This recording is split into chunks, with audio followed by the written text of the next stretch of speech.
Surcoté, sous-coté, ça c'est sûr, c'est sous-coté. Sous-coté, surcoté, dire sous-coté, c'est surcoté. Surcoté, sous-coté, ça c'est sûr, c'est sous-coté. Sous-coté, surcoté, en face ou sur le côté.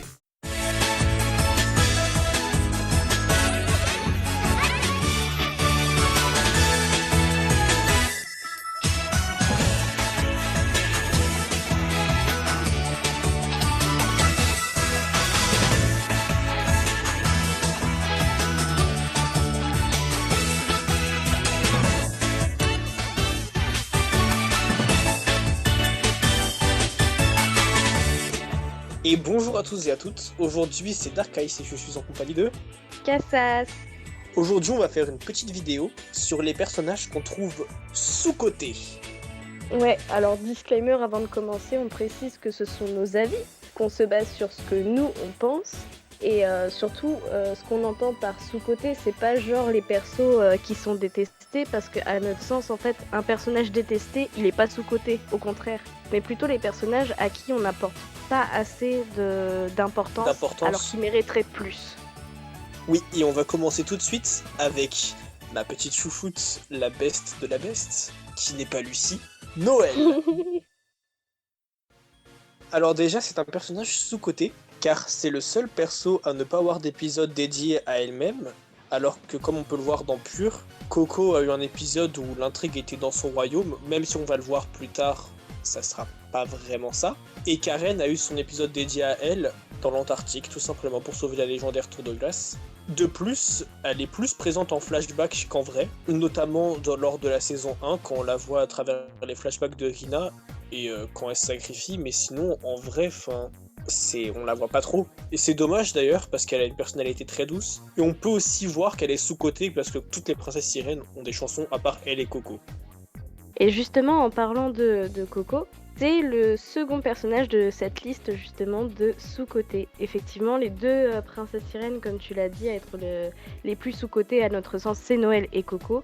D'ailleurs, elles sont souvent mises ensemble, même dans les plans où elles chantent, elles sont souvent ralliées, alors qu'en vrai, elles n'ont pas plus de liens que ça. Enfin, je veux dire, on aurait pu voir Coco chanter avec Sarah, puisqu'elles sont amies d'enfance, et Noël chanter avec soit sa sœur, soit Rina, puisqu'elles sont amies aussi depuis longtemps. Mais non, c'est Coco et Noël qu'on voit chanter ensemble. Du coup, comme tu l'as dit, Coco, elle a pas non plus de chanson signature. Et en fait, Coco, la seule différence, c'est que elle a eu un épisode entre guillemets à elle dans la saison pure.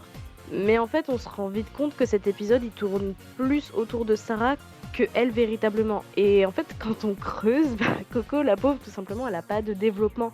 Elle n'a pas d'histoire propre à elle. Tout ce qu'on sait, c'est que c'était l'amie d'enfance de Sarah et qu'elle a vu Sarah devenir mauvaise et que du coup, elle a été la première princesse sirène à être captive parce qu'elle l'a suivie tout simplement. Mais sinon, c'est tout. On n'a rien d'autre sur elle.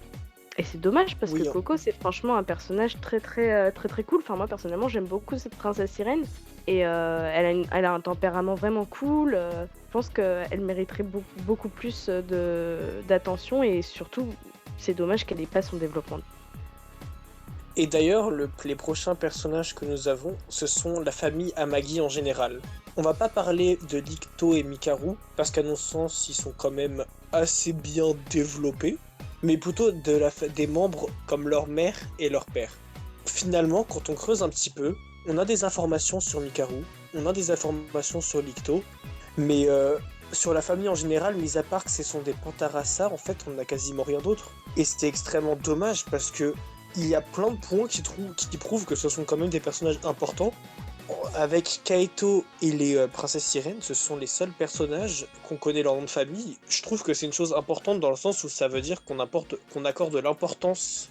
Et parce que sinon ils n'auront pas la peine de faire un nom de famille, sinon ils auraient refait comme Meru, ils auraient appelé Meru .bar, pas de nom de famille.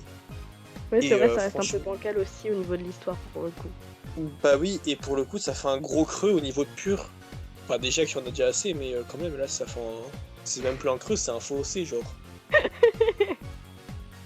On va rester un petit peu sur Pur en parlant maintenant de Michel, du coup, qui est censé être l'antagoniste principal de Pur.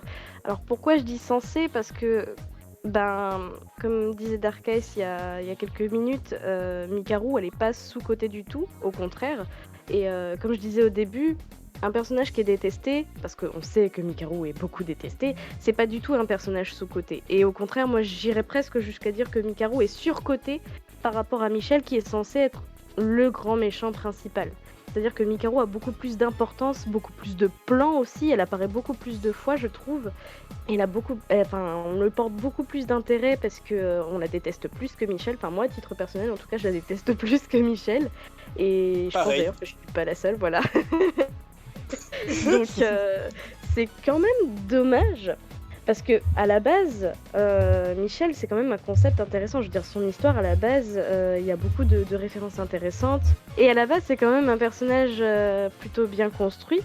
Mais en fait, son histoire est tellement mal expliquée. Enfin, on a l'impression que c'est rafistolé de tous les côtés. C'est vraiment dommage.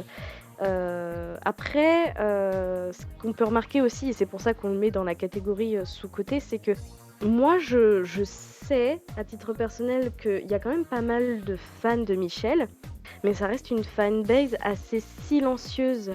Donc du coup, on se demande si vraiment les gens portent de l'intérêt à ce personnage.